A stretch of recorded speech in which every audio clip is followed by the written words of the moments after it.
Hello दोस्तों, नमस्कार। मैं रमाकांत यादव ट्रिकी मैथ्स पाठशाला में आपका हार्दिक स्वागत करता हूं। I hope you are very well. Last classes में चैप्टर 8 पढ़ चुके, जिसका नाम था इंट्रोडक्शन ऑफ ट्रिग्नोमेट्री, जिसमें ट्रिग्नोमेट्री रेशियोज भी पढ़े थे। ठीक है। और अब चैप्टर 9 चलेगा।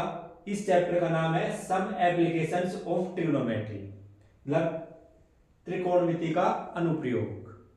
मतलब वो जो ट्रिग्नोमेट्रिक रेशियोज है ना, उसको रियल लाइफ में कैसे उपयोग में लाएंगे, जो ट्रिग्नोमेट्रिक रेशियोज है उनको, वो इस चैप्टर 9 में पढ़ेंगे। ये एग्जाम की दृष्टि से भी बहुत इंपॉर्टेंट चैप्टर है ये। इसमें कई बार तो बड़ा क्वेश्चन पूछा जाता है, कई बार छोटे छोटे 2-3 क्वेश्चन पूछ लेते हैं।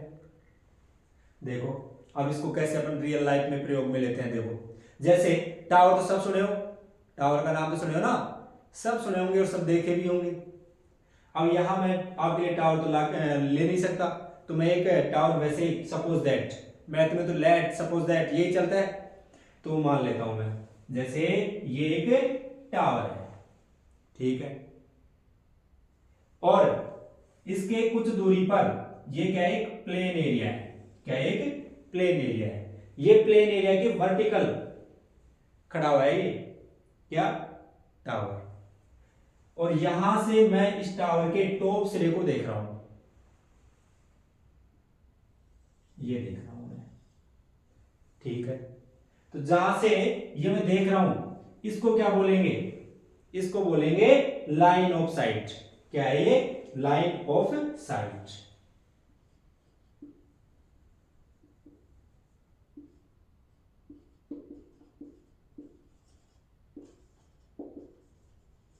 लाइन ऑफ साइट, इसको हिंदी में दृष्टि रेखा भी बोलते हैं। और यहां पर एक एंगल बना हुआ है, देखो यहां पर, यहां से मैं देखूंगा तो ये क्या है, पहले ये बताओ। ये रेखा, ये साइड है जो, इसको क्या बोलेंगे, हॉरिजॉन्टल लाइन। ये क्या है, हॉरिजॉन्टल लाइन, हॉरिजॉन्टल लाइन मतलब क्षैतिज रेखा। अब line of sight and horizontal line, इन दोनों के बीच में एक एंगल बन रहा है, ये एंगल बन रहा है, इसको मैं देता हूं थीटा, ठीक है। इस एंगल को क्या बोलेंगे, इसको बोलेंगे एंगल ऑफ एलिवेशन, मतलब उन्नयन कोण। यहां राइट कर देता हूं, एंगल ऑफ एलिवेशन। ये वर्टिकल खड़ा हुआ है तो ये यहां पर 90 डिग्री हो जाएगा, ठीक है। ये क्या हो गया, उन्नयन कोण हो गया, एंगल ऑफ एलिवेशन। ये एंगल है जो horizontal line and line of sight, इन दोनों के बीच में बना हुआ है। ओके। अब इनमें देखो, अगर इस एंगल की वैल्यू पता हो अपने को, और इन तीनों में से किसी भी एक साइड की लेंथ पता है, तो बाकी की किसी भी साइड्स की लेंथ फाइंड कर सकते हैं। जैसे अगर इस एंगल की वैल्यू अपने को पता है, और ये यहां से अपन देख रहे हैं, तो यहां से है ना, तो यहां से लेके यहां तक कितनी डिस्टेंस है, अगर ये पता लग जाए तो इसकी हाइट भी पता लगा सकते हैं, ये डिस्टेंस भी पता लगा सकते हैं। या फिर इनमें से किसी की भी एक की लेंथ पता लग जाए, तो बाकी की जो भी है ना, अगर ये एंगल की वैल्यू पता लग जाए, तो बाकी की 2 साइड्स हैं उनकी वैल्यू भी पता लगा सकते हैं, ठीक है। अब ऐसे ही एक एंगल, एक और बनाता हूं। जैसे ये टावर है, और यहां टावर के टॉप सिरे से यहां पर मैं किसी पॉइंट को देख रहा हूं, जैसे यहां पर देखा, ठीक है, ठीक है। यहां से तो जैसे मैं देख रहा हूं, वो जो अपने आईज है उनके सामने एक हॉरिजॉन्टल लाइन बनेगी, इसके पैरेलल, इसके पैरेलल। तो अब इस लाइन को क्या बोलेंगे, अब इस लाइन को बोलेंगे हॉरिजॉन्टल लाइन। क्या बोलेंगे, हॉरिजॉन्टल लाइन। ये हो गई हॉरिजॉन्टल लाइन।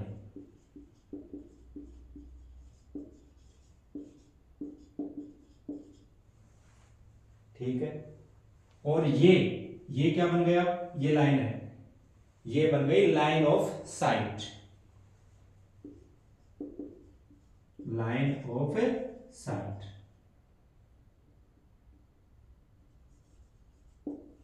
और इन दोनों के बीच में जो एंगल बना हुआ है, ये एंगल बन गया, ये एंगल, इसको भी मैं थीटा मान लेता हूं।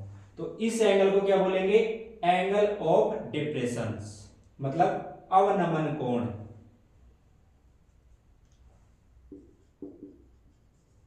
Angle of depression.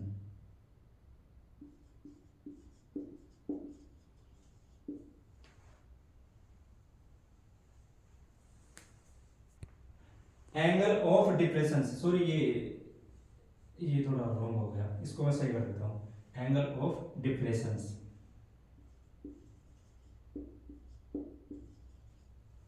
या इसको बोलेंगे अवनमन कोण। ये क्या है, अवनमन कोण। और ये वही हॉरिजॉन्टल लाइन, क्षैतिज रेखा, लाइन ऑफ साइट, दृष्टि रेखा, ठीक है। ये सभी को इसका ये बेसिक वो तो नॉलेज था, वो बता दिया। अब चलेगा इसका क्वेश्चन नंबर फर्स्ट। ओके, अब देखो एक्सरसाइज 9.1 का question number first. A circus artist is climbing a 20 metre long rope. Circus का एक कलाकार 20 मीटर लंबी रस्सी पर चढ़ रहा है, which is tightly stretched and tied from the top of a vertical pole to the ground। मतलब वो रस्सी है ना, जो टाइटली है, खिंची हुई है, और वो जो वर्टिकल पोल है उससे और भूमि पर, ग्राउंड लेवल पर किसी मतलब किसी हिस्से से वो बंधा हुआ है, बंधी हुई है वो डोरी है, जो भूमि से वो vertical pole is tightly stretched and tied from the top of a vertical pole of the ground. भूमि से वर्टिकल पोल के ऊपरी सिरे से वो रस्सी है ना जो बंधी हुई है। Find the height of the pole, तो पोल की हाइट बताओ। If the angle made by the rope with the ground level is 30 degree.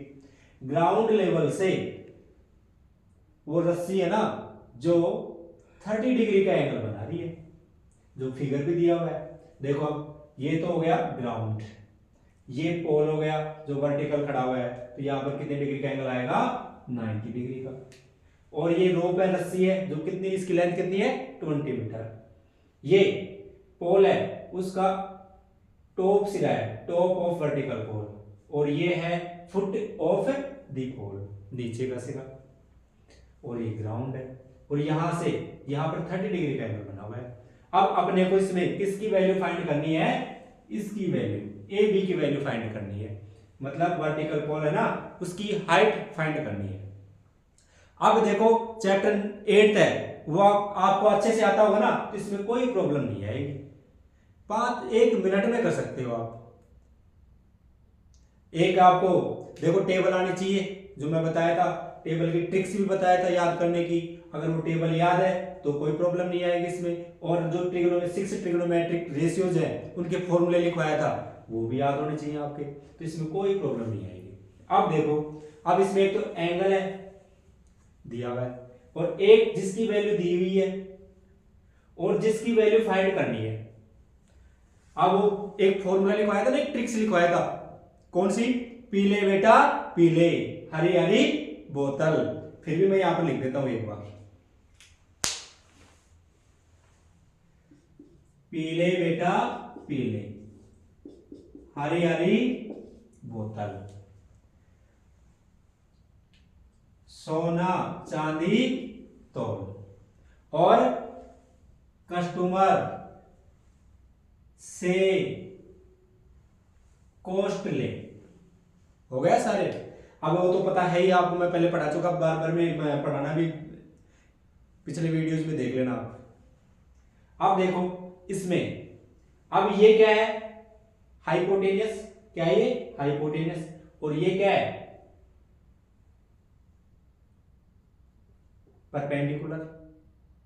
अब देखो हाइपोटेनियस और परपेंडिकुलर किस किस में यूज में हो रहे हैं, परपेंडिकुलर एंड हाइपोटेनियस, देखो ये किस में हो रहे हैं, किसमें, इसमें ही हो रहे हैं, परपेंडिकुलर एंड हाइपोटेनियस। इसमें दो फॉर्मूले बन रहे हैं, एक तो साइन वाला और एक कोसेक वाला। देखो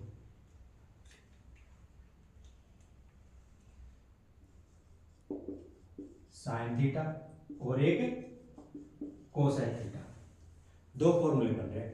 अब इन दोनों से ही आप इसको फाइंड कर सकते हो, जो भी आपको अच्छा लगे उसी फॉर्मूले से। मैं आपको इस क्वेश्चन में दोनों से ही इसको सोल्व करना बता रहा हूं, फिर आपको जो भी अच्छा लगे उसी से सोल्व कर लेना। जैसे साइन थीटा, साइन थीटा का फॉर्मूला क्या होता है, पी अपॉन में एच, तो यहां लिख देता हूं मैं पी अपॉन में एच। और कोसेक थीटा का क्या होता है, एच अपॉन में पी। ओके, पहले मैं साइन थीटा से बता देता हूं, कोसेक थीटा से देख लो पहले। Cosec theta equal to hypotenuse, अब इसमें हाइपोटेनियस क्या है, AC, तो यहां आ गया AC। परपेंडिकुलर क्या है, AB, यह आ गया AB। एंड थीटा की वैल्यू क्या है 30 डिग्री, तो यहां आ गया 30 डिग्री। ओके, अब वो टेबल पढ़ाया था ना, उस टेबल में कोसेक 30 की वैल्यू क्या है 2, तो यह आ गया 2 इक्वल टू AC की वैल्यू क्या है 20, तो यहां आ गया 20 मीटर अपॉन AB की वैल्यू ये फाइंड करना है, तो ये AB ऐसे कैसे आ जाएगा। अब इसको क्या कर देंगे, क्रॉस मल्टीप्लाई कर देंगे, 2 अपॉन में 1 कर लो, उससे कोई फर्क नहीं पड़ेगा, 2 अपॉन में 1 2 ही होता है। अब AB को पहले किससे मल्टीप्लाई करेंगे, 2 को AB से कर देंगे, 2 मल्टीप्लाई AB, और 20 मीटर को किससे मल्टीप्लाई कर देंगे 1 से, तो 20 मल्टीप्लाई 1 20, तो ये आ गया 20 मीटर।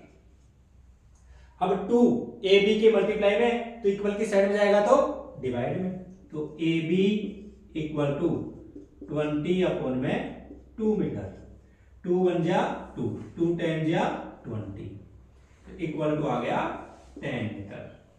AB की वैल्यू क्या आ गई 10 मीटर, तो इसकी वैल्यू आ गई 10 मीटर। ये ही अपने को फाइंड करना था, लिख देना therefore the height of the vertical pole is 10 metre. यहां देयरफॉर हाइट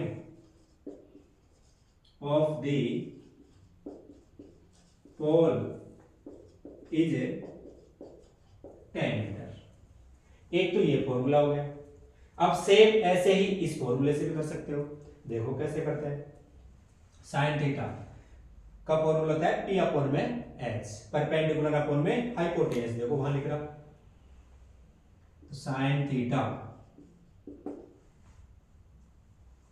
परपेंडिकुलर क्या है उसमें AB, तो यहां आ गया, देखो थीटा की वैल्यू दिया हुआ है उसमें, थीटा की वैल्यू क्या है 30 डिग्री, तो यहां आ गया 30 डिग्री।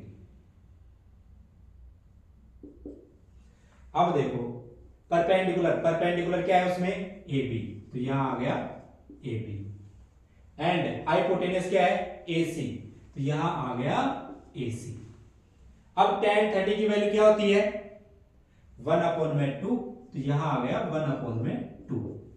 AB की वैल्यू नहीं पता, फाइंड करना है, तो ये AB ऐसे कैसे आ जाएगा, एंड AC की वैल्यू क्या है 20 मीटर, तो यहां आ गया 20। अब इनको क्या कर देंगे, क्रॉस मल्टीप्लाई कर देंगे, AB को किससे मल्टीप्लाई कर देंगे 2 से, तो 2 मल्टीप्लाई AB, और 20 को किससे मल्टीप्लाई कर देंगे 1 से, तो ये हो जाएगा 20। 2 AB के मल्टीप्लाई में है, इक्वल की साइड में जाएगा तो डिवाइड में, तो AB इक्वल टू 20 अपॉन में 2, 2 1 जा 2, 2 10 जा 20, तो AB इक्वल टू आ गया 10 मीटर। देखो इसमें भी आंसर वही 10 मीटर आ रहा है और इसमें भी आंसर वही 10 मीटर आ रहा है, दोनों में सेम आ रहा है। किसी भी फॉर्मूले से आप इसको कर सकते हो। अब आगे जो क्वेश्चंस आएंगे उसमें ऐसे ही दो दो फॉर्मूले बनेंगे, किसी में दो किसी में तीन, तो मैं किसी भी एक फॉर्मूले से आपको कराऊंगा, बाकी के जो तुम चाहो तो कर सकते हो ऐसे ही। अब इसमें यहाँ नीचे लिख देना therefore the height of the vertical pole is 10 metre, जैसे ये लिख दिया। ओके, राइट कर दिया। ये क्वेश्चन नंबर फर्स्ट कंप्लीट हो गया। मुझे आशा है कि सभी को अच्छे से समझ में आ गया होगा, और चैनल को लाइक एंड सब्सक्राइब करना ना भूलें, और अपने दोस्तों को शेयर भी करें। ओके, अब चलेगा क्वेश्चन नंबर सेकंड। अब देखो दोस्तों question number second. A tree breaks due to storm. एक ट्री है, एक पेड़ है जो अंधकार में टूट जाता है, एक आंधी आती है और उसमें ये टूट जाता है। एंड और the broken part bends so that the top of the tree touches the ground. वो पेड़ है ना, वो इस प्रकार टूटता है कि वो टूटता है ना, उसका जो टॉप सिरा है वो ग्राउंड को छू जाता है, making an angle 30 degree with it. और वो ग्राउंड से कितने डिग्री का एंगल बना रहा है? 30 डिग्री का। The distance between the foot of the tree to the point where the top touches the ground is 8 metre. जैसे वो पेड़ खड़ा हुआ है तो उसका नीचे का सिरा है, मतलब जो ग्राउंड लेवल का सिरा है उससे, और जो वो टॉप सिरा है पेड़ का, जो टूटा हुआ पार्ट है, वो जहां पर वो छू रहा है ग्राउंड को, वहां से उसकी डिस्टेंस है 8 मीटर। तो find the height of the tree. तो बताओ ट्री की वो ओरिजिनल हाइट, पहले हाइट कितनी थी, वो क्या करना है, इसको फाइंड करना है। तो देखो मैं पहले एक पेड़ बनाता हूं। जैसे मैं बना लिया इसमें एक ये पेड़ है, क्या है? पेड़ है। और ये पेड़ है ना, जो ये है, यहां से क्या हो जाता है, ये टूट जाता है, और टूट के ये सिरा है जो टूटा हुआ है वो यहां ग्राउंड पर टच हो जाता है, और इस ग्राउंड से ये टच हुआ है ना यहां से, और ये पेड़ खड़ा हुआ है इसके ग्राउंड से कितना मीटर है? 8 मीटर है। तो ये आ गया 8 मीटर, ठीक है। और यहां पर कितने डिग्री का एंगल बना रहा है? 30 डिग्री का। यहां पर 30 डिग्री का एंगल। अब अपने को ये पेड़ है ना, इसकी यहां से लेके यहां तक ओरिजिनल हाइट फाइंड करनी है। अब पहले जो पेड़ अंधकार से पहले खड़ा हुआ था उसको मान लेते हैं अपन, ये ए है और ये बी है, ए बी। जो टूटा, जिस पॉइंट से टूटा है उसको मान लेते हैं सी। यहां से ये टूटा, और ये टूटने के बाद में जो यहां पर मिला इसको मान लेते हैं, इस पॉइंट को डी। अब अपने को ए बी की लेंथ फाइंड करनी है। तो ये ए बी है ना, ये सी डी और बी सी ये दोनों क्या है? इक्वल है। मतलब बी सी और ये सी डी, इन दोनों की लेंथ इक्वल है, क्योंकि ये बी सी जो टूटा हुआ पार्ट है तो ये सी डी है, ठीक है। अब इसको कैसे फाइंड करेंगे? वही, अब अपने को देखो इसकी वैल्यू भी फाइंड करनी है, ए सी की भी और ये सी डी की भी।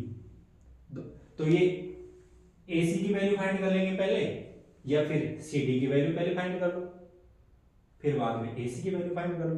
किसी की भी वैल्यू फाइंड कर सकते हो, फॉर्मूला यही लगेगा। देखो ये तो होता है साइन थीटा, ये होता है कोस थीटा, और ये होता है टेन थीटा। ऐसे ही ये होता है कोसेक थीटा, ये होता है सेक थीटा, एंड ये होता है कोट थीटा। ओके, ये फॉर्मूला याद होना चाहिए आपको। इसी फॉर्मूले से किसी की भी मतलब किसी भी तरीके से इसको फाइंड कर सकते हो, जैसे मैं करता हूं।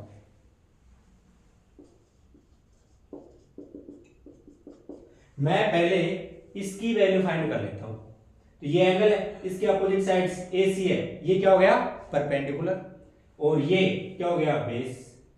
अब परपेंडिकुलर और बेस किस में आ रहा है, परपेंडिकुलर एंड बेस इसमें आ रहा है, tan में एंड कोट में। तो इसको tan से भी फाइंड कर सकते हो, tan वाले फॉर्मूले से भी, tan थीटा वाले फॉर्मूले से भी, और कोट थीटा वाले फॉर्मूले से भी इसको फाइंड कर सकते हो। तो मैं इसको करता हूं tan थीटा वाले फॉर्मेट से, आप कोट थीटा वाले फॉर्मेट से भी कर सकते हो। तो मैं लेता हूं पहले tan theta,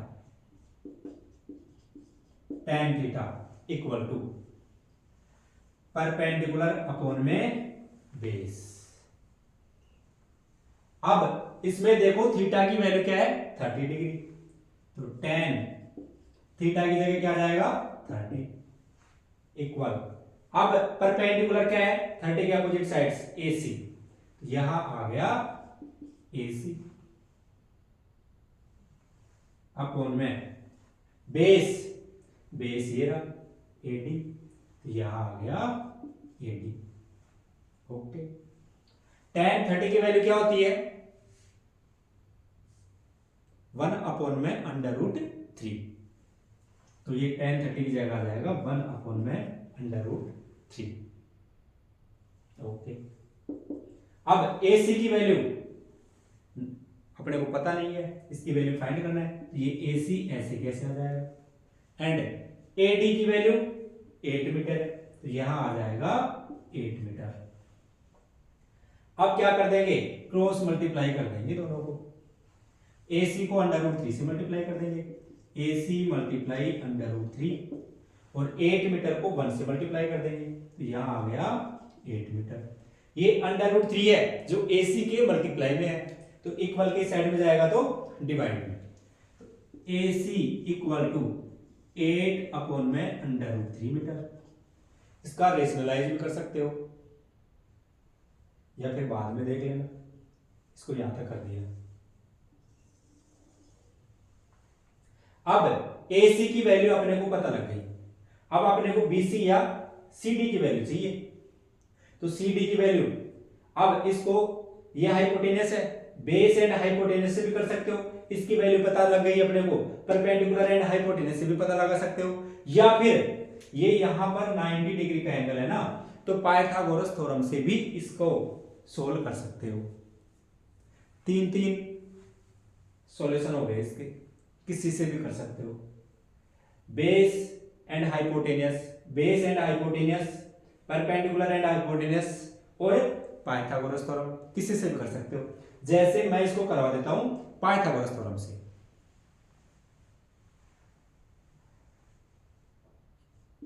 in right angle triangle CAD by Pythagoras theorem. देखो मैं स्लोली करवा रहा हूं, टाइम लग सकता है, लेकिन आपको इतना टाइम नहीं लगाना है एग्जाम में। मैं चाहूं तो इसको 5 मिनट में करा सकता हूं, लेकिन आपकी समझ में भी तो आना चाहिए, इस वजह से धीरे धीरे करवा रहा हूं इसको। By Pythagoras theorem, Pythagoras theorem क्या होता है फॉर्मूला, डायरेक्ट ही करवा देता हूं मैं, तो हाइपोटेनस का whole square equal to base का होल स्क्वायर प्लस परपेंडिकुलर का होल स्क्वायर, तो इसमें हाइपोटेनस है CD, तो CD का whole square equal to AD का होल स्क्वायर प्लस AC का होल स्क्वायर। अब CD की वैल्यू अपने को क्या करनी है फाइंड करनी है, तो ये CD तो ऐसे कैसे आ जाएगा, CD का whole square equal to AD की वैल्यू क्या है 8, तो ये आ गया 8 का होल स्क्वायर, AD की जगह 8 पुट कर दिया, AC की वैल्यू 8 अपॉन में अंडर रूट 3, तो AC की जगह आ जाएगा 8 अपॉन में अंडर रूट 3 का होल स्क्वायर। 8 का होल स्क्वायर कितना होता है 64, प्लस 8 का whole square 64 plus under root 3 का होल स्क्वायर, ये अंडर रूट से बाहर आ जाएगा। अब यहां मैं एलसीएम ले लेता हूं 3 ले लिया। अब 3 को 64 से मल्टीप्लाई करूंगा तो क्या आएगा 3 4 जा 12, 12 आएगा 2 कैरी 1, 3 6 जा 18, 18 प्लस प्लस 1 19। ओके, बीच में प्लस है, प्लस लगा दिया। 3 को 3 से डिवाइड करूंगा तो 1, और 1 को 64 से मल्टीप्लाई करूंगा तो 64। अब इन दोनों को ऐड कर लो। 2 + 4 6, 9 + 6 15, 15 का 5 कैरी 1, और 1 + 1 2, तो ये आ गया 256 अपन में 3। सी डी, अगर यहां मैं स्क्वायर हटाऊंगा तो वहां क्या लग जाएगा, अंडर रूट 256 अपन में 3।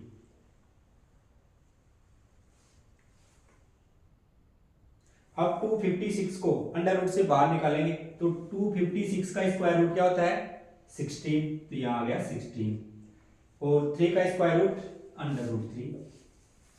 अब ये अंडर रूट 3 है ना, इसका रेशनलाइज कर देते हैं, तो अंडर रूट 3 को ऊपर भी मल्टीप्लाई कर देता हूं और नीचे भी मल्टीप्लाई कर देता हूं। तो अंडर रूट 3 को अंडर रूट 3 से मल्टीप्लाई करूंगा तो 3, तो ये आ गया 16 अंडर रूट 3 अपॉन में 3। ओके, सी डी की वैल्यू आ गई 16 अंडर रूट 3 अपॉन में 3। इसकी आ गई 16 अंडर रूट 3 अपॉन में 3, और इसकी कितनी आ गई, एसी की 8 अपॉन में अंडर रूट 3। अब अपने को ए बी की वैल्यू चाहिए, तो ये मैं इसको थोड़ा सा रफ कर देता हूं, ये बढ़ गया है।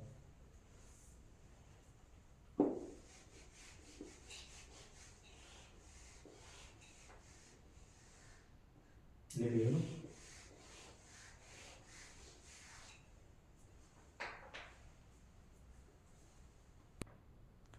हाँ देखो, सी डी की वैल्यू फाइंड कर लिया और ए सी की वैल्यू फाइंड कर लिया।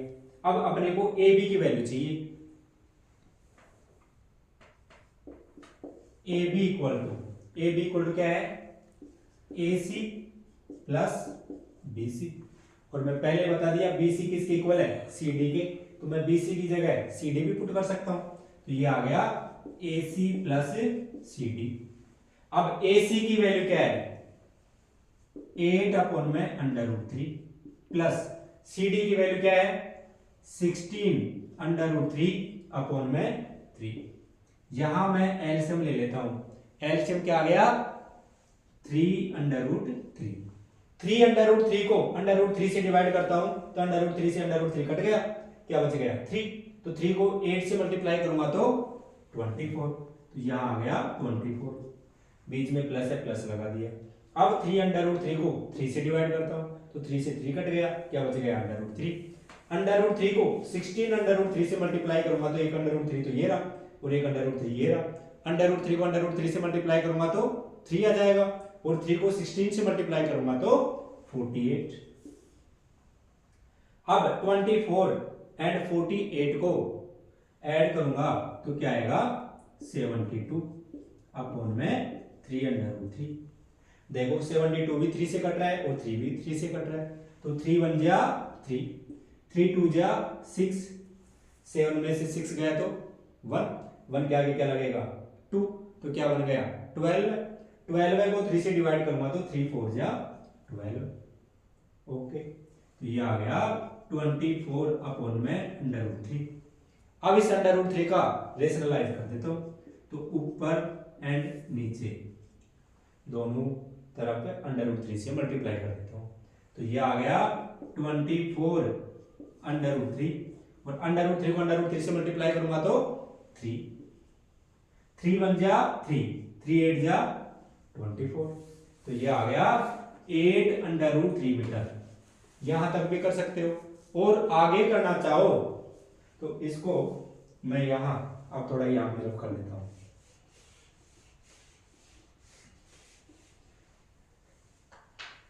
यहां आ गया 8 अंडर रूट 3 मीटर। आगे करना चाहो तो अंडर रूट 3 की वैल्यू, ये अंडर रूट 3 की वैल्यू ना सभी की याद होनी चाहिए। अंडर रूट 3 की वैल्यू होती है 1.732,